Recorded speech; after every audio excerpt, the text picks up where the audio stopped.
বাগানের কাজ সেরে আসতে একটু দেরি হয়ে গেল। তুমি আমার জন্য লিচু আনোনি? মেয়ে, তোরা তো কিসের প্রশ্ন?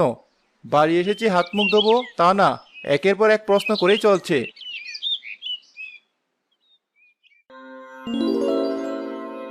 বেশ ভালো করেছি, ওই মানুষের বাচ্চাটাকে লিচু গাছে আটকে রেখে ওর রূপ ধরেই বাড়িতে এসেছি। এবার কদিন আয়েশ করে মাছ ভাত খাবো। শাকচুনি বলে কি আমার শখ আহ্লাদ নেই? দয়া করে আমাকে ছেড়ে দাও শাকচুন্নি। তুমি বরং আমার সাথে আমার বাড়িতে চলো। আমি রোজ রোজ তোমায় মাছ আর মাংস খাওয়াবো, তবু আমায় খেও না। না না। আর নিজের আশাদের রূপ ধারণ করে তার বাড়িতে চলে যায়। তাই তুমি পাগল হলে? খাইনি। বলো কি বাবা? আরে রাশেদ ভাই যে, এসো এসো, এদিকে এসো। দেখো কেমন বাঁকা বাঁকা রুই এনেছি। বেশ তো। আমার ব্যবসায় তো লাভ। ব্যাগ ভর্তি মাছের গন্ধে নিজের বাচ্চার বোট। কে কি বাবা, এত মাছ তুমি একাই খাবে? এই মেয়ে, তুই আবার কথা বলছিস? এত কথা বললে আমি কিন্তু তোর ঘাড় মটকে দেবো। তুমি শাকচুন্নি নাকি যে আমার ঘাড় মটকাবে? পাগল হলি নাকি? তুমি আজকাল কি বলছো আমি তো কিছু বুঝতে পারছি না। ইয়ে মানে আমার খুব খিদে পেয়েছে তো তাই এমন করছি। আমি ঘরে গেলাম, তাড়াতাড়ি মাছগুলো রান্না করে আমার ঘরে দিয়ে এসো।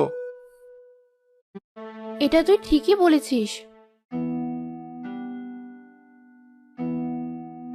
এ কি, এখনো এখানে দাঁড়িয়ে আছো?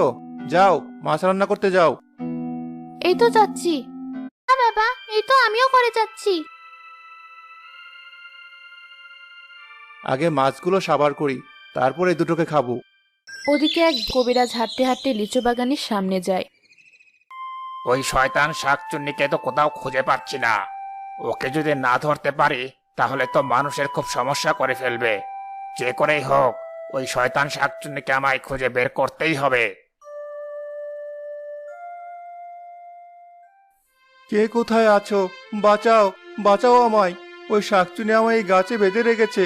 না জানি ও আমার সংসারে গিয়ে আমার বউ বাচ্চার কোনো সর্বনাশ করলো কিনা। কেউ কি নেই আমাকে বাঁচানোর জন্য? আরে, এ তো মনে হচ্ছে কোনো মানুষের কান্না। কিন্তু কই, আশেপাশে তো কোনো মানুষকে দেখতে পাচ্ছি না। ওই তো, ওই বাগানের। এই, ওই শয়তান শাকচুনির হাত থেকে আমাকে আর আমার পরিবারকে বাঁচানোর জন্য।